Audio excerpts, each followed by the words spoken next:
Imagine a tent ripped, not by wind, not by animal, but from the asterisk inside asterisk. A crude, jagged tear, as if someone, in a desperate, blind panic, had slashed their way through their only shelter, into a -30-degree blizzard. This isn't a scene from a horror film. This is the asterisk Dyatlov Pass. The bizarre injuries that shocked experts. February 1959. And it's just the beginning. The official report blamed nature, but the bodies told a different story. Fractured skulls, crushed chests, and missing organs. What unseen force caused these truly bizarre injuries? Inside that wrecked tent, a carefully organized scene. Boots left in neat pairs, winter coats folded, food supplies untouched. Everything a group of experienced hikers would need to survive a brutal Siberian night. Yet, they were gone. All 9 of them vanished into the unforgiving cold, leaving behind a mystery that would baffle investigators for decades. A mystery shrouded in impossible injuries.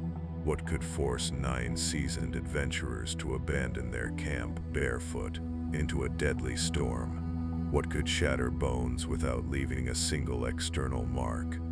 If you stay until the very end, you will uncover the terrifying truth behind these impossible injuries, and why the official explanation still feels like a lie. The mountain holds its breath. Its secret is far more terrifying than the cold. The first tracks told a chilling story, not of a calm departure, but of chaotic flight. Away from the torn tent, a trail began, etched into the deep, unforgiving snow. Footprints, some bare, others clad in a single sock, or just a thin felt liner from a boot. 9 sets of them, a desperate procession, leading downhill, away from the only chance of survival. This wasn't just a walk, it was a stampede of terror. The temperature was a brutal -30 degrees Celsius. Frostbite would set in within minutes, yet they ran. No time for boots, no time for proper clothing, just a primal, frantic escape. But from what? The sheer urgency of their flight was terrifying. It wasn't just a rush, it was a desperate, coordinated dash. They moved as a single, desperate unit, a winding line of vulnerable flesh against the icy onslaught. This wasn't an accident. This was an evacuation, but an evacuation from asterisk. What asterisk? The tracks didn't show signs of struggle, no dragging, no stumbling from injury, just pure, unadulterated flight. They were moving deliberately, albeit desperately, towards the forest line, almost a mile away. What force, unseen and unheard, could drive experienced mountaineers from the sanctity of their tent into the jaws of a Siberian winter with such impossible speed and such bizarre disregard for self-preservation? The snow held their silent screams, a trail of barefoot ghosts whispering of an unspeakable dread. Imagine a world sculpted by ancient fury, the Urals, not merely a mountain range, but a colossal, indifferent titan, its jagged spine cleaving continents, a monument to untamed power. But the northern Urals in February, that is a different beast entirely. It is a kingdom of ice and shadows, a white hell that devours sound, swallows warmth, and crushes hope. Every gust of wind, a frozen whisper of warning, every shadow, a lurking threat. This isn't just nature, it's an adversary, an entity that demands respect, and often takes lives. Can you feel its cold breath, its immense, silent judgment? This was not a popular tourist trail. This was a wilderness, a desolate expanse so remote that in winter it becomes truly impenetrable. Imagine, hundreds of miles from the nearest human settlement, no roads, no rescue teams on standby, No cell service, not even satellite phones in 1959. Once you were in, you were asterisk in asterisk. Utter isolation. The kind of isolation that amplifies every creak of ice, every howl of wind, transforming them into something primal, terrifying. And the cold, it's not just a number on a thermometer. It's a presence, a constant, insidious enemy that seeks out every exposed patch of skin, every breath, every ounce of warmth. Temperatures plummet to -40 degrees Celsius. Sometimes lower, winds rip across the treeless slopes, carrying snow horizontally, creating blizzards that can disorient even the most seasoned explorer in seconds. This was the stage. This was the arena where 9 young, ambitious hikers would face their final, incomprehensible challenge. The Urals don't forgive mistakes. But what if it wasn't a mistake that claimed them, but something far more sinister, hidden within its frozen heart? Yet, this terrifying wilderness held an irresistible allure for a special kind of individual. For our nation, the mountains were more than just geography. They were a crucible, forging character, grit, and an unbreakable spirit. And in 1959, at the Ural Polytechnical Institute, a group of 9 students embodied this spirit. These weren't mere amateurs. They were the elite, experienced, ambitious, driven. Led by 23-year-old Igor Dyatlov, a brilliant engineering student, their objective was clear: a Category 3 expedition. This wasn't a leisurely trek. It was the highest certification in Soviet mountaineering, a badge of honor reserved for those who had truly mastered the brutal art of winter survival. It meant navigating treacherous terrain, enduring extreme cold, and demonstrating peak physical and mental endurance. For many, it was the stepping stone to becoming professional guides, even national heroes. Their faces, captured in those last photographs, tell a story of hope, of purpose, of shared dreams. They were a microcosm of Soviet youth, educated, fit, brimming with the belief that human will could conquer any challenge nature threw at them.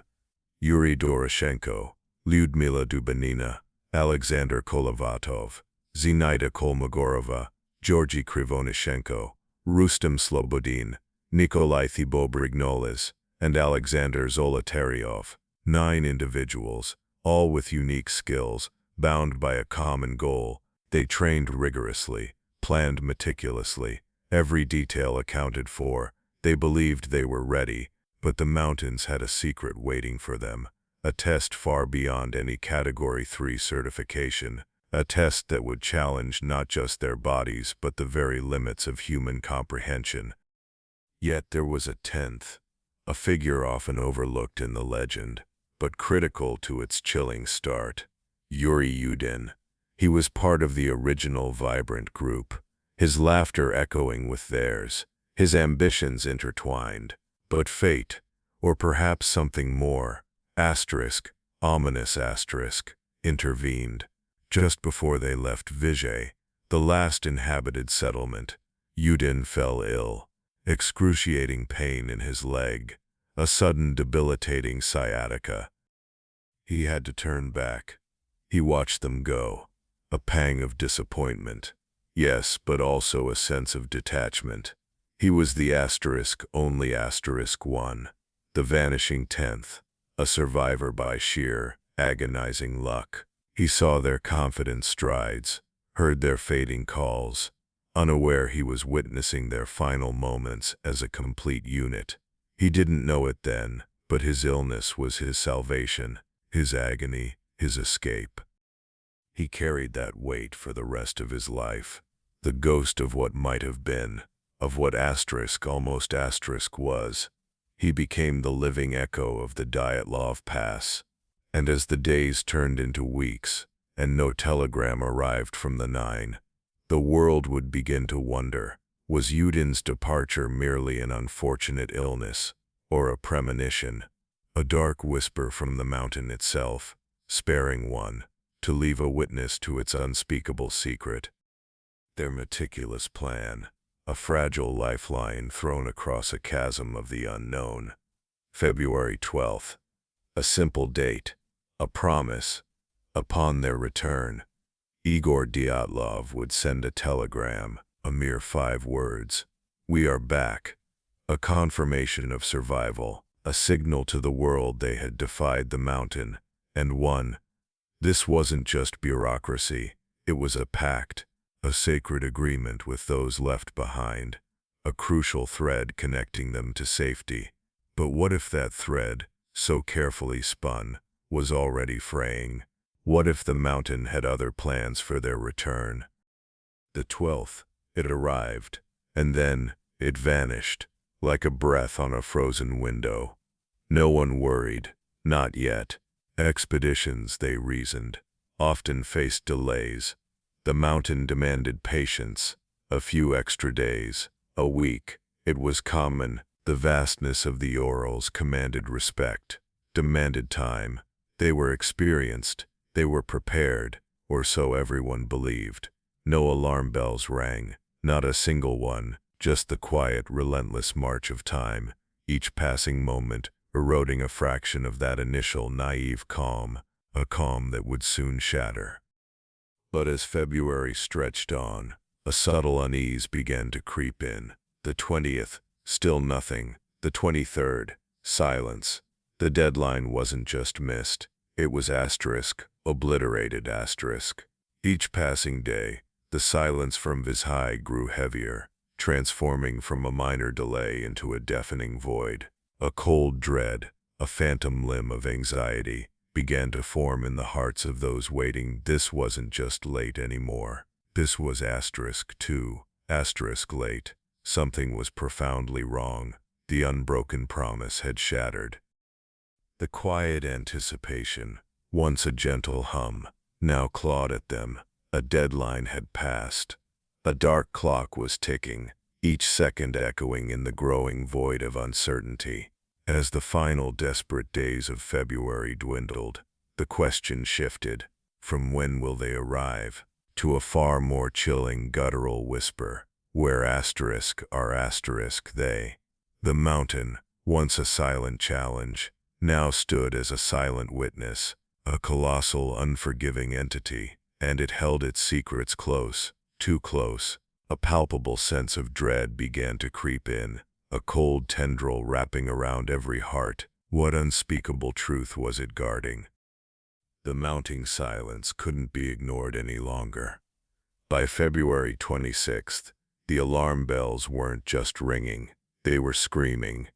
The Ural Polytechnical Institute mobilized. This wasn't a casual inquiry, this was an emergency. A full-scale search and rescue operation was launched, initially comprising volunteer students, friends, and faculty. They knew the terrain, they knew the team, but as days bled into March with no sign, the grim reality began to set in.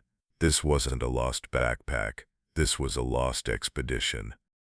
The Soviet military, initially hesitant to divert resources for what might be a simple delay, finally understood the gravity. Their involvement escalated rapidly. Planes, then helicopters, joined the desperate effort, their rotors slicing through the frigid mountain air. A stark contrast to the quiet horror unfolding below. Ground teams, a mix of seasoned soldiers and determined volunteers, trudged through waist-deep snow, each step a testament to their resolve, each call into the howling wind, met only by silence. The window was closing, fast. Every hour that passed, the chances dwindled. The scale of the search was unprecedented for the region. A massive, desperate canvas of human effort, thrown against the unyielding indifference of the mountain.